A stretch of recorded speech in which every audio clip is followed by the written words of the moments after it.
So we will now discuss fuels. What is fuel?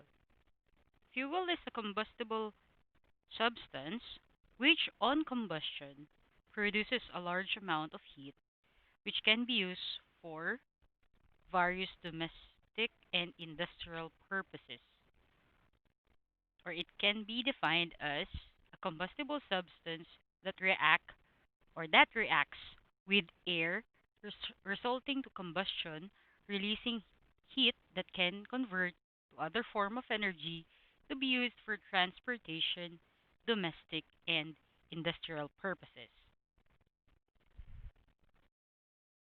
The fuels that are commonly used contain carbon as the main constituent, and some common fuels are wood, charcoal, kerosene, diesel, and producer gas. We also have fossil fuels, and these are non renewable energy resources which were stored up millions of years ago by photosynthesis. Some examples of fossil fuels are coal, crude oil, and natural gas. So, as the figure shows, we have two classifications of fuels. We have natural and derived. So, under natural, we have liquid, liquid, and gaseous fuels. Same as through with the derived fuels. So, we have examples to the following types of fuels. So generally, fuels contains carbon as the main constituent as mentioned earlier. So the combustion reaction takes place when the carbon and the hydrogen of the fuel, whether it's solid, liquid, or in a gaseous form, reacts with oxygen present in air.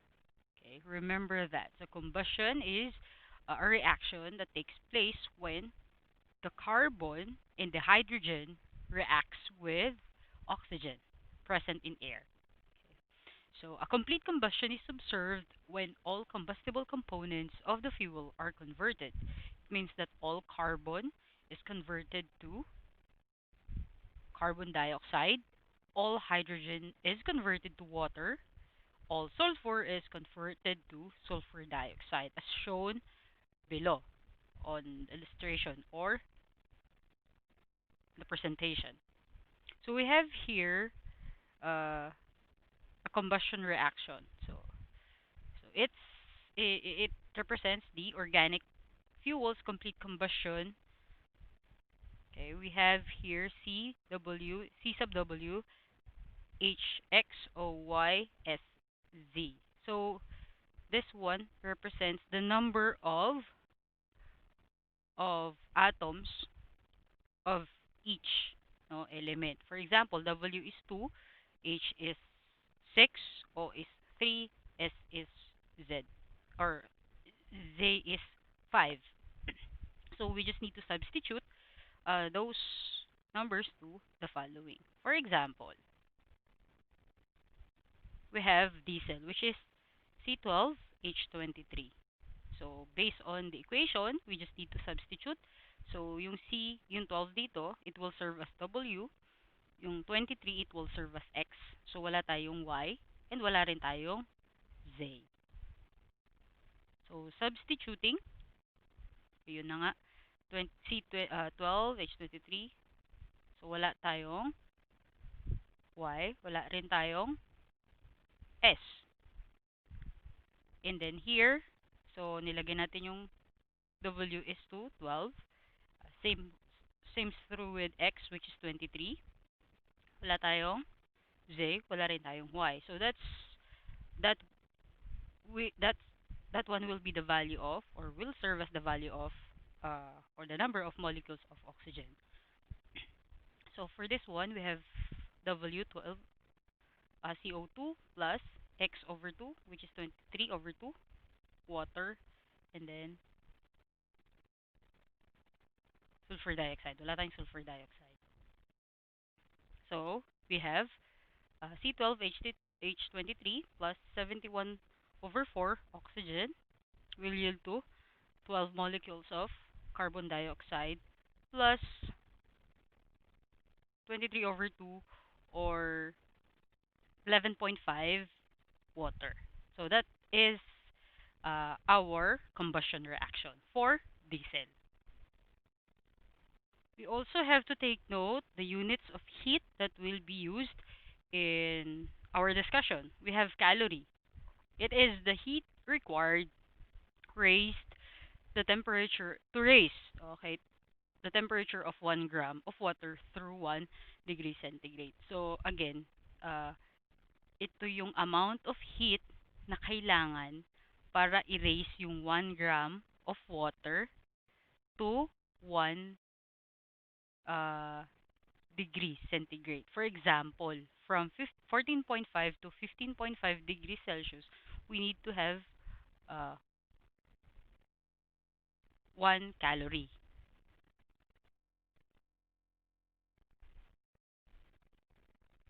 So 1 calorie is also equivalent to 4.18 joules and also equivalent to 4.18 times 10 raised to 7 ergs.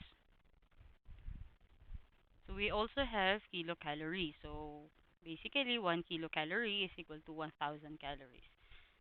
So we also have the British thermal unit, same definition, pero dito it is in terms of pound and Fahrenheit. So it means it says here that this is the amount of heat required to raise the temperature of 1 pound of water through 1 degree Fahrenheit. So we have here 1 kilocalorie is equal to 3.968 British thermal unit.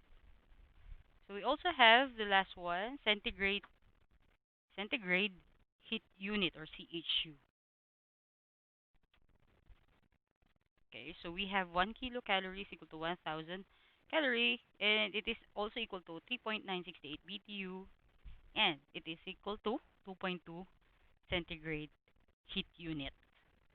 You should at least be familiar with this conversion factors. So we also have to take note on the units used in in expressing calorific value. Okay, so for solid and liquid fuels, we usually use calorie per gram, calorie per kilogram, or the British thermal unit per pound. For gaseous fuels, we have kilocalorie per cubic meter, or the British thermal unit per cubic feet. So basically, it's per volume. So what is the calorific value? Okay. So by definition, the calorific value or the heating value of a fuel is defined as the total amount of heat evolved by the combustion of a unit quantity, whether it is in mass or in volume of fuel at a reference temperature. Usually, a reference temperature is at 25 degrees Celsius. So we have two types or, of expressing the calorific value. We have first the higher calorific value. It is sometimes called as or also known as gross calorific value. Okay. So basically it is the amount of heat evolved when a unit quantity of fuel undergoes complete combustion and the water formed is in liquid state. So remember, higher calorific value uh, yung product, okay, the product water is in the liquid state. While on the lower calorific value, it, it is actually known as the net calorific value. Okay, it is the amount evolved when the unit quantity of fuel undergoes combustion and the water formed is in the gaseous state. So that's the reference. Okay, a question. Why is it that GCV is higher than LCV? As I mentioned earlier, okay, kasi sa GCV, water formed is in the liquid state, while on the lower calorific or the net calorific value is in the gaseous state. So, kailangan natin ng mas mas maraming energy or ng mas maraming heat uh, para yung gaseous state will be formed into liquid state. kailangan natin ng additional heat para yung uh, gaseous state, no, maging liquid state. So para yung water formed, which is in the gaseous state, no, makondense siya into liquid state. Okay, so again, we need additional heat or energy so that the water formed in the gaseous state will be condensed. Okay, and it will be uh, in a liquid state. So we have here, okay, the approximate calorific value of a fuel can be determined by knowing the amount of constituents present. So the HCV, or the gross calorific value from elemental constituents of fuel, we have H. Okay, the value of hydrogen is 34,500 kilocalories per kilogram. For the carbon, we have 8,080 for kilocalorie per kilogram. And for the sulfur, we have 2,240 kilocalorie per kilogram. So for oxygen, so the oxygen present in the fuel is assumed to be present as water. So, so the available hydrogen in the combustion of the fuel is the total hydrogen minus the fixed hydrogen. So basically, 1/8 of the mass of oxygen in the fuel is actually the fixed hydrogen. So we have here the total hydrogen minus 1/8 mass of the oxygen in the fuel. So that's the reason why we have here the Dulong's formula, okay, for a calorific value from the chemical composition of a fuel. So we have your HCV, 1 over 100 multiplied by 8,080 multiplied by C, which is where C is the percentage of carbon, plus 34,500, which is multiplied by H, okay, the percentage of H, minus oxygen over 8. Remember, this one is the total hydrogen minus the fixed hydrogen. So plus 2,400, 2,240 sulfur. And the unit is kilocalorie per kilogram. So once we already have the HCV, or the higher calorific value, we will now be able to compute for the LCV, or for the lower calorific value. So we have your HCV minus 9 over 100 multiplied by H. So this one is because 1 part of hydrogen gives 9 parts of water. And this 587 is the latent heat of steam. Okay, this is actually constant, but it will depend on the problem. Usually sinasabi nila kung ano ang, or usually sa problem, indicated ang latent heat of steam. Sometimes it is 500 uh, kilocalorie per kilogram, or it could be 587 kilocalorie per kilogram. So just take note on this one. Check nyo yung given sa problem. So we have here an example. Let's try to answer the self-assessment activity. Calculate the gross and net calorific value of a coal sample having the following compositions: carbon 80%, hydrogen 12%, nitrogen 3%, ash is 3%, sulfur 2%, and the latent heat of steam is 500 calorie per gram. Okay. So we're gonna use the Dulong's formula. We just need to substitute the percentage of C and H and oxygen. Okay, so we have here. So wala naman tayong oxygen dito. So maka-cancel out siya. So we have here 8,080 multiplied by 80. We have this value, 646,400. And 34,500 multiplied by 12, we have 414,000. So we have, and for the sulfur, we have 2 times 2,240. So we have 4,480. The sum of this one, divided by 100, we have our HCV, or the gross calorific value, which is 10,648.8 kilocalorie per kilogram, or calorie per kilogram. Calorie per gram, I should say.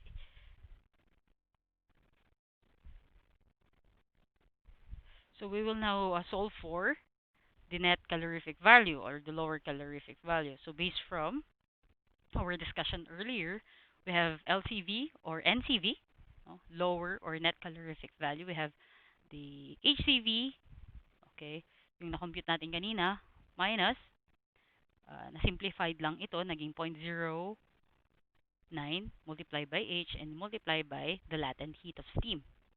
So therefore, we have 10,014.84 kilocalorie per kilogram. So, mas mababa nga siya compared dun sa 10,648. So, mas malaki siya. Ayun. And our HCV is 10,600 while our NCV is 10,014. So, we have here another example. So, a sample of coal has the following compositions. C is equal to 90%, H is 6%, S is 2%, oxygen is 1.5%, and ash is 0.5%. So calculate the gross and net calorific value of that if the latent heat of condensation of steam is 500 uh, calorie per gram. Okay. So ito na yung sinasabi ko. 500 calorie per gram na siya. So same process, we just need to substitute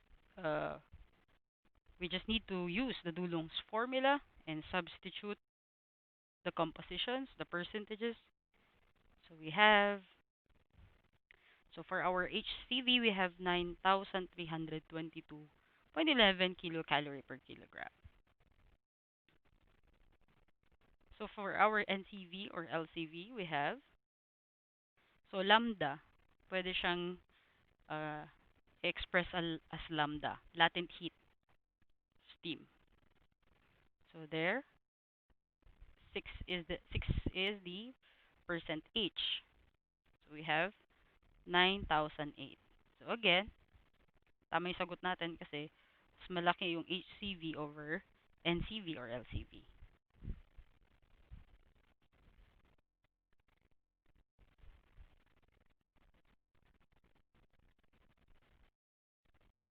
Okay, so baka may mag-question sa inyo, ma'am, kasi 580 calorie per gram naman siya.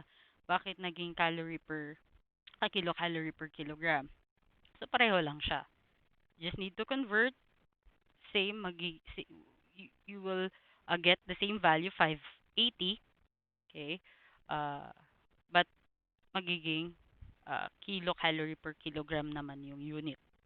So you just need to multiply it by 1,000 and you will also divide it by 1,000. So, para maging consistent yung kilocalorie per kilogram natin.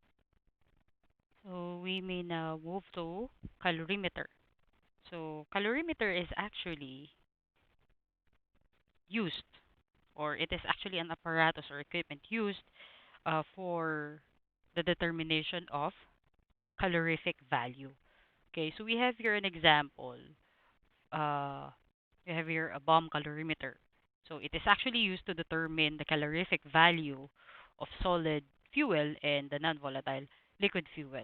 So ginagamit ito usually ng industry, no, para malaman nila yung quality ng isang coal. Okay? Pag maganda yung value or mataas ang value ng GCV, no, syempre mahal and maganda yung fuel, quality ng fuel na mapoproduce from that particular sample. So, a bomb calorimeter is actually an apparatus that consists of a cylindrical stainless steel bomb. So, it is actually there is actually an electrically heated magnesium wire which touches the sample. So yung sample natin nilalagay usually dito sa stainless crucible. Okay, the bomb is placed in a copper calorimeter. Ito siya, this one, yung outer. So, which is actually surrounded also by an air jacket and water jacket. So, to minimize the heat loss due to radiation. So, yung copper calorimeter, nabalutan siya ng, ng air jacket at water jacket. Okay.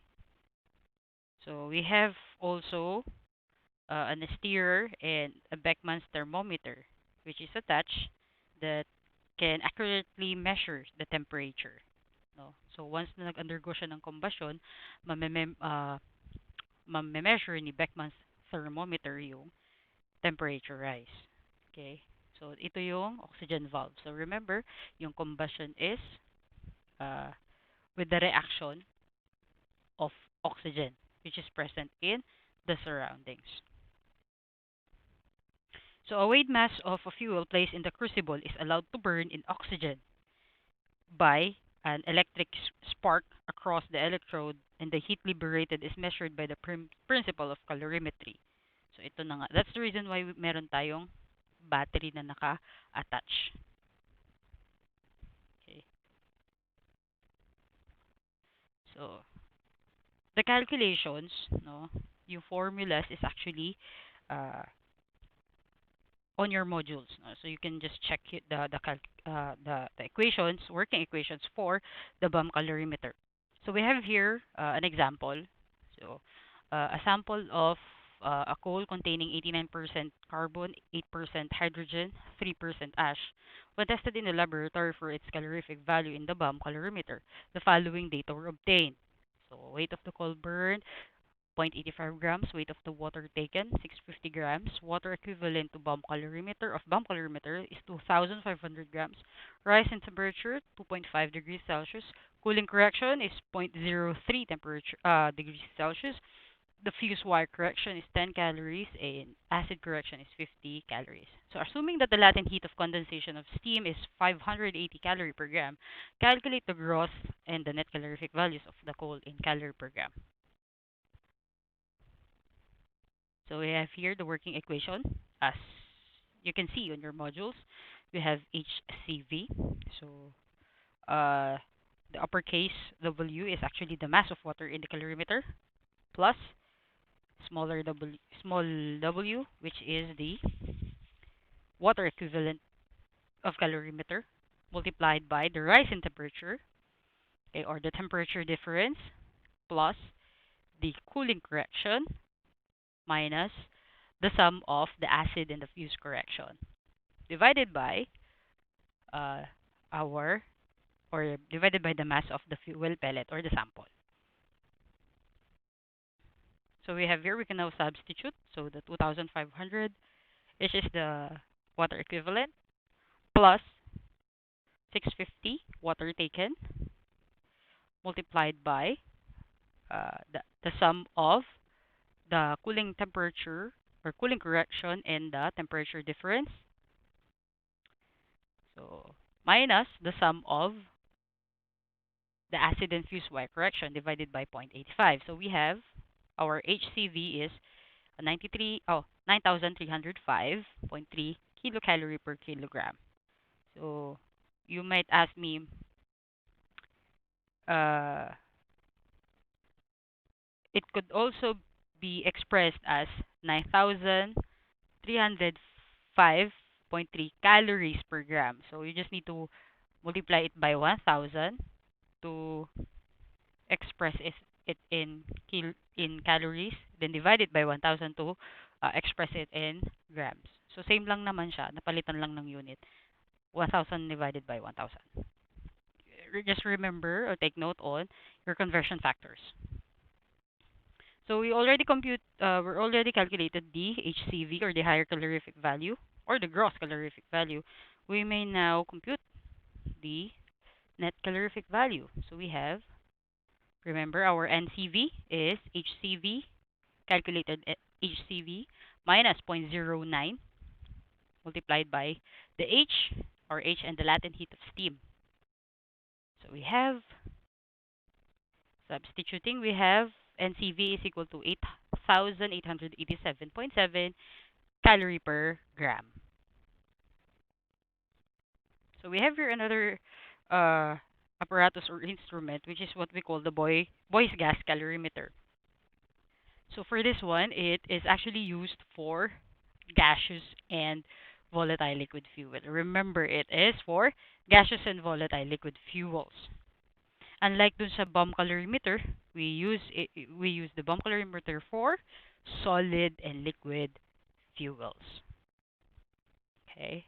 So same process lang, halos same process lang sila, but the difference is uh, gaseous yung kanyang pinaggagamitan. Okay? So we also have our temperature here, the inlet or the water inlet. It is also insulated. So dito naman pumapasok yung air niya. So unlike the bomb calorimeter, yung air is nasa taas. Okay? So dito naman pumapasok din yung or the gaseous or liquid or the volatile liquid fuel is pumped through here. So we may now solve, answer the self-activity learning or self-learning activity number 2. So we have here the following data. Volume of gas used is 0.2 cubic meter at standard temperature and pressure. We have weight of water heated, 56 kilogram. We also have here the temperature of the inlet water, which is 25 degrees Celsius. Temperature of the outlet water is 35 degrees Celsius. The weight of steam condensed is 0.8 kilogram. So calculate the higher and lower calorific value per cubic meter at STP. It should be STP. Take the heat liberated in condensing water vapor and cooling the condensate at 580 kilocalorie per kilogram. So as shown, no, we have the working equation. HCV for the higher calorific value, we have HCV is equal to W multiplied by the temperature difference over the volume. So we have HCV is equal to 2,800 kilocalorie per cubic meter. So we can also now calculate the NCV. So the working equation is HCV minus our weight of condense or the steam condense multiplied by our latent heat over the volume, assuming that it is actually this weight of latent heat, this 0.18 kilogram, will be per cubic meter. So we have, substituting it into the formula, we have in NCV will be equal to 2,695.6 kilocalorie per cubic meter.